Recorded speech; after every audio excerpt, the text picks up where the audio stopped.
¿Qué tal? El mundo que se avecina. Liderazgo humanista. Qué temazo que estamos tratando con la profesora del IES, de la Escuela de Negocios, la profesora Nuria Chinchilla. ¿Qué tal, Nuria? Hola, muy bien, buenas tardes de nuevo. Bueno, como sabéis, ella es doctora en Ciencias Empresariales, Económicas y Empresariales, ¿no? Larga trayectoria en formación de estos temas que estamos tratando, ¿no? Y pionera en los temas de introducir la trayectoria vital, personal y sobre todo la manera de armonizar familia y empresa, trabajo y vida personal y familiar, ¿verdad, Nuria? Así es, así es. Y eres de las que me hace mucha gracia y me gusta, ¿no? Porque introduces términos nuevos, Sí. a conceptos nuevos, a aspectos, ¿no? A nuevos paradigmas que estáis desarrollando pues, desde tu ámbito académico y personal también, ¿no? Como es este de organizaciones familiarmente responsables. Yo había escuchado lo de la responsabilidad social corporativa, ¿no? Que es como más tema ambiental y tal, pero vosotras introducís el tema de organizaciones familiares responsables, EFC. Mira, empresa familiarmente responsable, Vale. al final ese es el término que acuñé y es EFR, ¿no? AR, perdón. EFR. ¿Y por qué? Porque yo escuchaba hablar mucho de Family Friendly Organizations, que son amistosas con las familias. Y yo pensé, amistoso no es suficiente, hay que ser responsable, hay que responder ante una situación nueva, que es que hombre y mujer trabajan fuera de casa y tenemos que tener en cuenta que la familia está siendo impactada en negativo en muchas ocasiones. Entonces empezamos a desarrollar ese término de empresa familiarmente responsable como la parte de la socialmente responsable interna por antonomasia, porque la responsabilidad social interna tienes que empezar por la familia del empleado y familia, porque ya me dirás, ¿no? Si no, por mucho que hablemos de RSE externa, que si los animales, que si la naturaleza... Ambiente, está muy bien, pero bien. si no empezamos por la gente que tenemos al lado, eso es imposible de hacerlo bien, porque si no, sería una contradicción. Eso que también a veces, pues ya te digo, que me encantan tus términos, la ecología natural tal, y la ecología humana. Claro. ¿No? Claro, es que la ecología humana es por la que tenemos que empezar. Si no trabajamos con cómo está montado el ambiente en el que vivimos más de 8 horas al día muchas veces, que es el trabajo. Ecosistema. ¿Cómo vamos? Claro, un ecosistema que sea oxigenante, que crezcamos todos ahí en lugar de que nos vayamos fagocitando, que nos vayamos muriendo, ¿no? Porque nos vamos matando poco a poco con el estrés, con todos esos términos, ¿no? Que ahora están de moda, pero es que es así, nos entra el cortisol a tope, ¿verdad? Y lo único que hacemos es que mantenemos cortisol hasta que llegamos a casa, nos hundimos, entonces no podemos estar con los hijos o con la mujer o el marido porque no nos queda energía y volvemos a empezar al día siguiente. Eso es terrible, es un círculo vicioso en el que entramos y hay que saber frenar. Entonces hay que saber frenar cuando sales del trabajo y no es tanto desconectar, porque no podemos desconectar, sino que es reconectar con otra cosa que nos espera y el para qué. Cuando reconectamos con quién nos espera y para qué, ya hemos dejado lo otro atrás. Si no, estamos todo tengo que dormir, pero no puedo dormir, porque tengo todo en la cabeza. No es que no tienes que querer dormir, tienes que relajarte y pensar en otra cosa. O sea, cógete el libro de Nuria, media página y te duermes. Pero no por el libro, no por el libro, sino porque estás agotado y te has dejado caer al final, porque estás en otro mundo. Bueno, total, que las empresas familiarmente responsables fue un término que desarrollamos y todo un modelo de tanto estrategias y sistemas y procesos como de estilos de dirección, como de cultura organizativa, valores. Entonces, estos 3 niveles son los que se miden en las empresas también a través de indicadores, porque esto en su día lo regalé a la Fundación Más Familia, para que hiciera un certificado. La certificación, pues han pasado más de 400 empresas que están certificadas. ¿Cuántos años? ¿En cuánto tiempo? Bueno, hace tiempo ya. Esto empezamos hacia los años 2000 y poco. ¿Son muchas o pocas? No está mal, para empezar no está mal, porque es que claramente hay hay muchos tipos de iniciativas, ¿no? Pero esta a mí me parecía que era muy importante y hubo una época en la que estuvo muy de moda, en los años del 2007 al 2014, eso fue un bombazo. Estuvimos además en más de 20 países, hemos estado haciendo todos estos estudios y claro, lo interesante del término, ¿para qué lo hacíamos? Primero porque hay que hacer pedagogía, de que la gente se entere de que esto tiene impacto, pero que también tiene impacto en la eficacia. Por ejemplo, hay un 30% menos de absentismo real porque la gente no viene a trabajar, pero ya del absentismo, como decimos, ¿no? de no estar ahí, aunque tú estás, pero la mente está en otro lado, esto no lo puedes medir. Bueno, pues del medible un 30% menos absentismo, es mucho dinero. todo el tema de la productividad llega hasta 21% más en los departamentos que son familiarmente responsables. 400% más de compromiso. Cuando decimos la gente no está comprometida, pues 400%, 4 veces más compromiso los que son empresas familiarmente responsables, departamentos así, que los que no lo son. Dentro de una empresa medimos también las diferencias de diferentes departamentos, porque la política puede estar para toda la empresa, pero ¿quién usa las políticas? Los diferentes mandos intermedios. Si ellos en su dominio no lo usan, entonces la cultura que se genera es de miedo a utilizar las políticas de flexibilidad o miedo a que luego tengas consecuencias negativas, ¿no? Entonces todo esto se va acumulando y acabas haciendo un entorno que llamamos contaminante. Sistemáticamente contaminante o sistemáticamente oxigenante, ¿no? Los dos, enriquecedor. Luego está, esto sería A y D. Luego tienes otros dos que son intermedios, que es por donde tienes que pasar para mejorar, que sería favorable o desfavorable para la integración trabajo-familia. Parecen semáforos. Sí. Ah, ¿son semáforos? Entonces, de alguna manera, puedes jugar a los semáforos. ¿Ah, ahí sí? hay colores. Hay el rojo, el azul, el verde, que es el de la esperanza.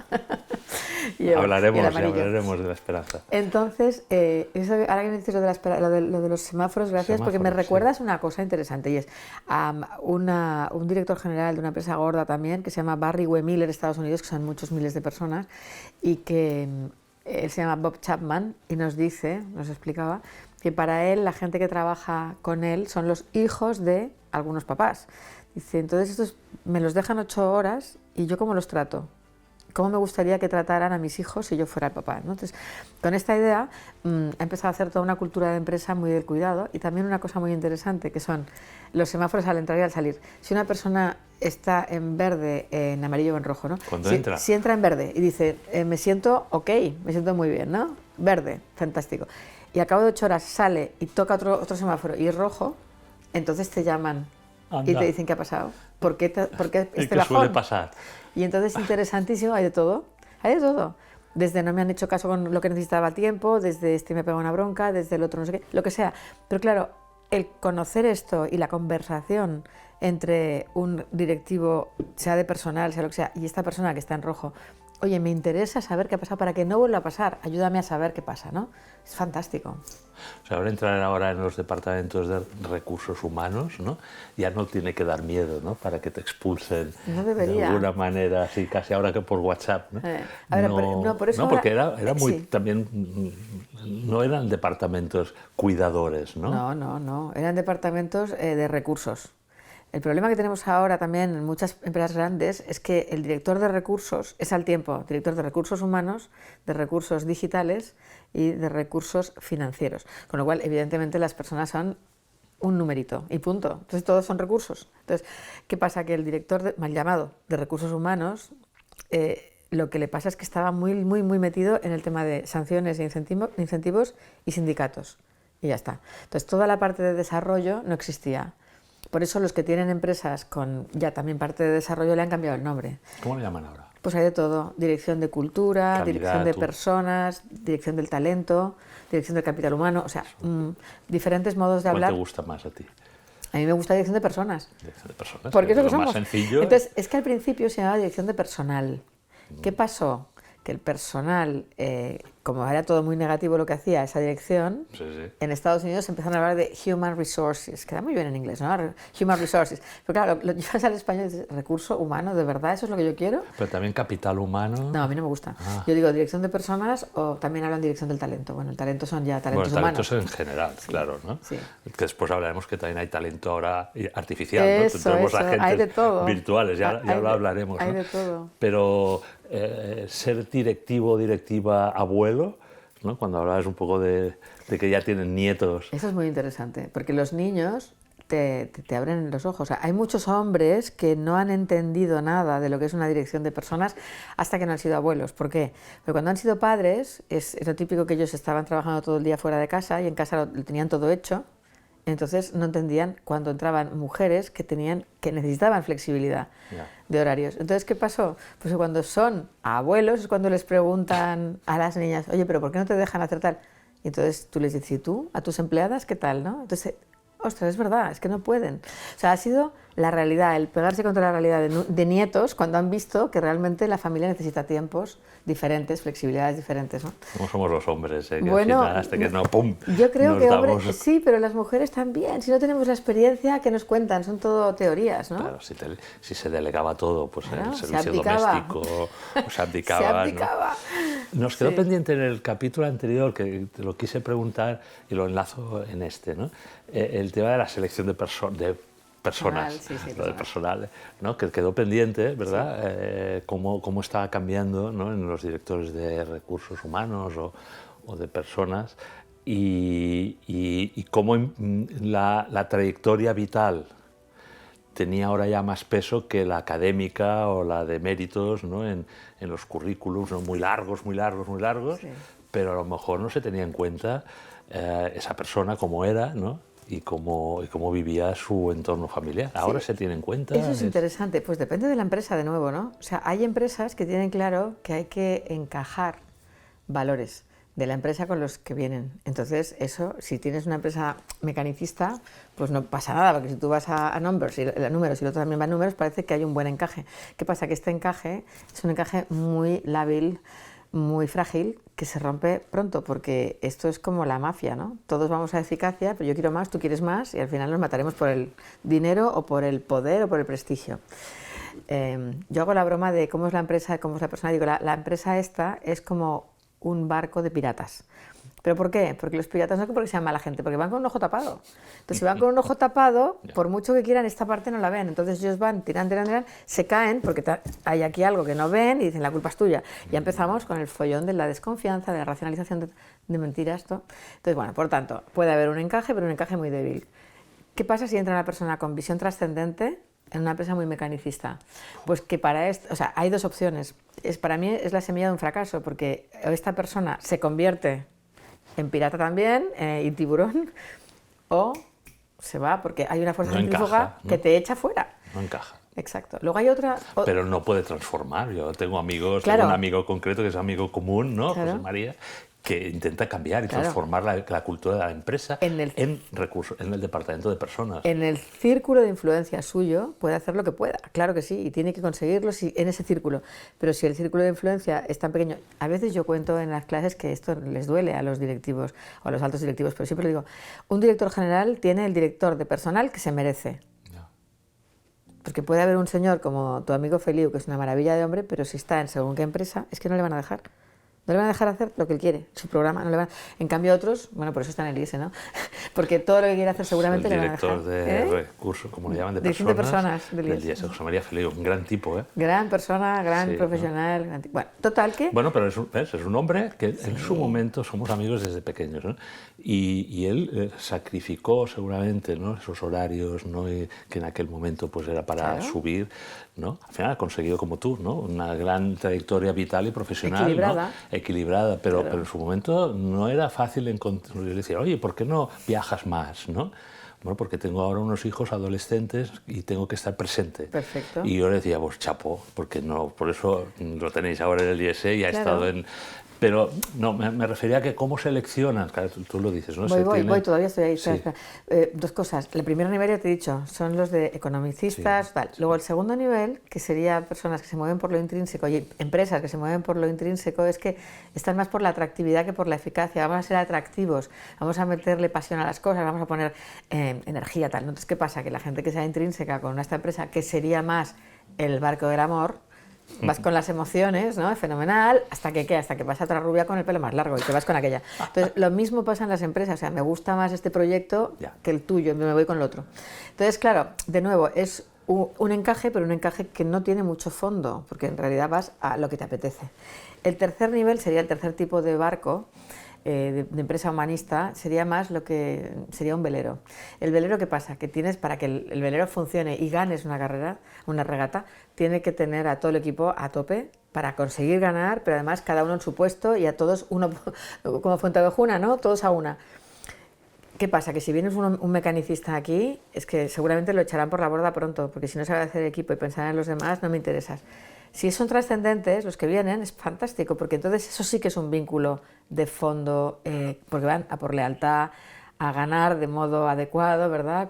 Virtuoso, etc. Es el mejor vínculo es este, trascendentes con visión humanista, ¿vale? Pero no siempre es así, por eso digo que a la hora de seleccionar, no solo podemos seleccionar por competencias o por habilidades, y por experiencia, sino sobre todo deberíamos hacerlo por valores, que serían motivos. Porque si no, el encaje va a ser muy difícil y al final, si queremos optimizar, que ahora se habla de este tema, yo digo, optimizar no, hacer cosas que estén bien, porque vamos, cuando optimizas una cosa te cargas la otra, entonces en el mundo actual que es limitado, ¿no? Hasta que pasemos al siguiente. Entonces, la selección ojalá se hiciera también por estructura motivacional y no solo por las competencias. Pero lo que te comentaba, ¿se tiene en cuenta en entrevistas de selección de personal que de aquí 4 días lo hará un algoritmo? Sí. Ese es otro reto que también cada hablaremos, vez más, ¿no? Pero cada vez más se tiene y en con cuenta. qué sesgos y con qué criterios y valores seleccionará un algoritmo. Pero situándonos todavía en una selección en dirección de personas humanas, ¿no? un director humano, la situación familiar debe tenerse en cuenta. ¿Cómo parametrizáis, cómo hacéis indicadores de esa otra vida que es al final la misma, ¿no?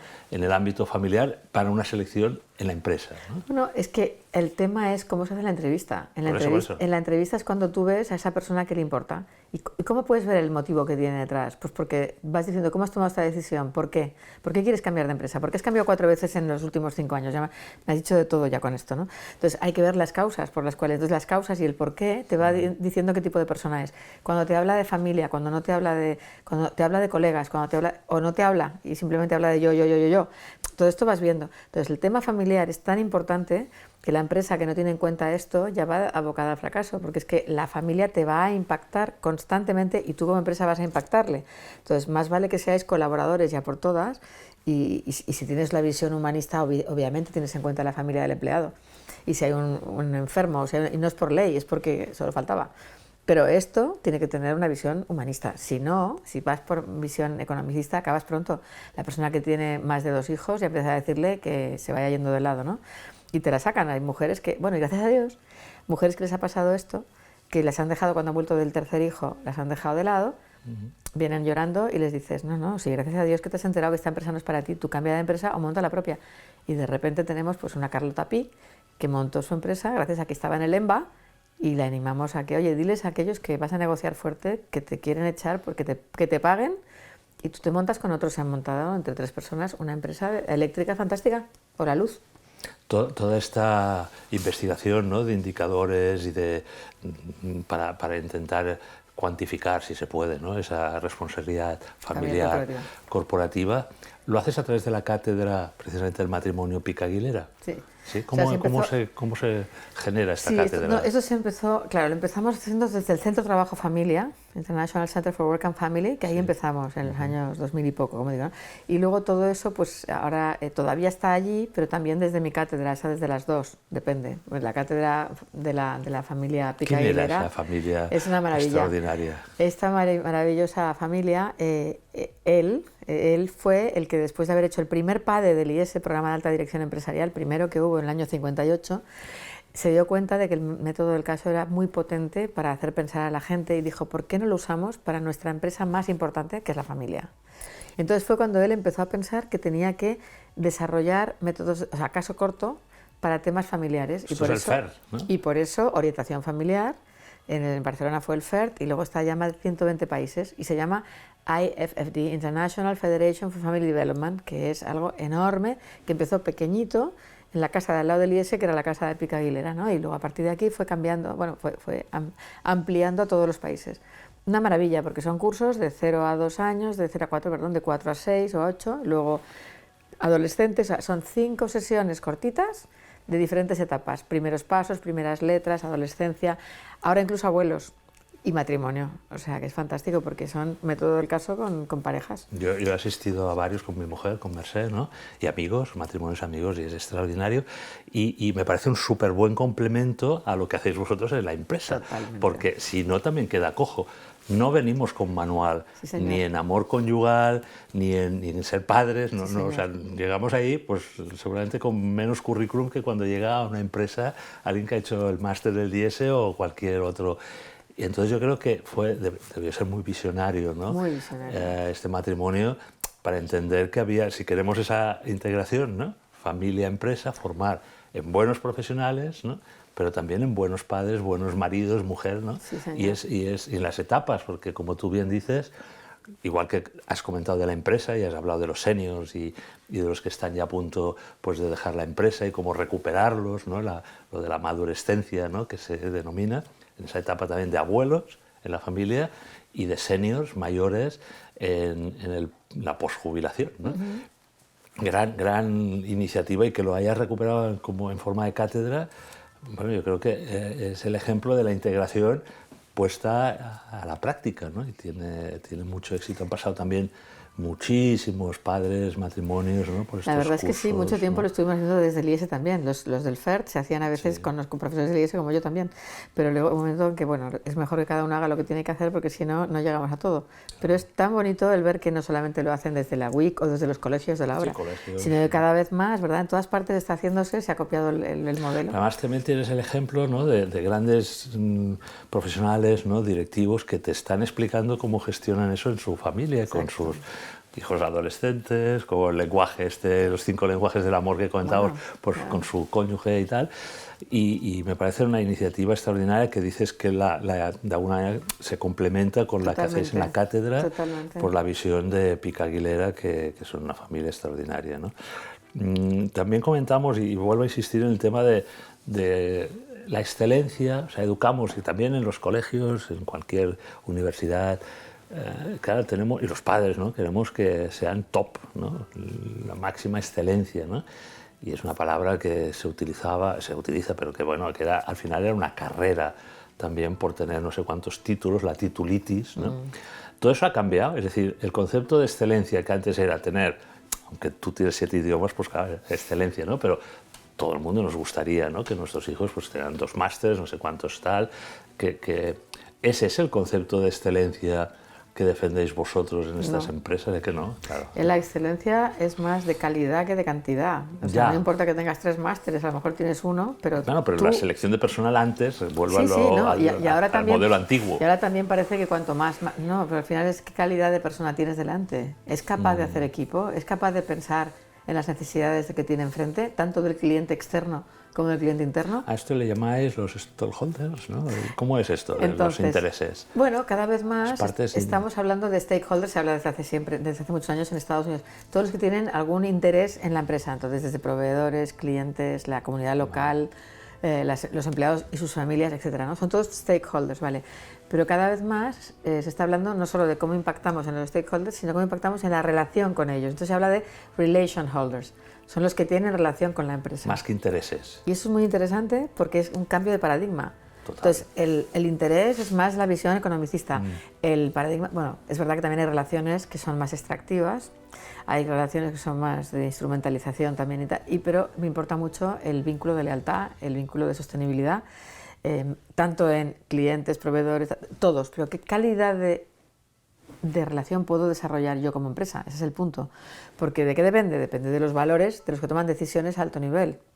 Y luego, a mano intermedio, y luego todo el mundo está tomando decisiones. Y los valores de una empresa van cambiando porque es el sumatorio de valores de la gente con la que trabajamos.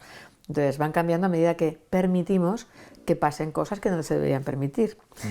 No solamente, como digo, los que tomamos decisiones hacia arriba, sino también hacia abajo. Si hay gente que no trabaja bien, también esto en la función pública, ¿no? Que no trabajan bien y les dejas que sigan no trabajando bien, pues estás poniendo ya unos valores. Sirve el ser vago. Pues este es el valor vagancia, ¿no? Pero yo no lo quiero. Bueno, pero es que lo has permitido. Entonces todo eso va gestionándose sin darse cuenta, a veces por omisión más que por acción.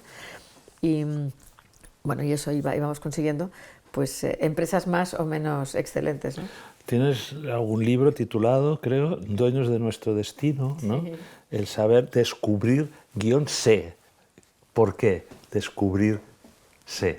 Porque para poder tener una vida feliz y productiva y todo lo que significa una vida lograda, primero tienes que saber quién eres.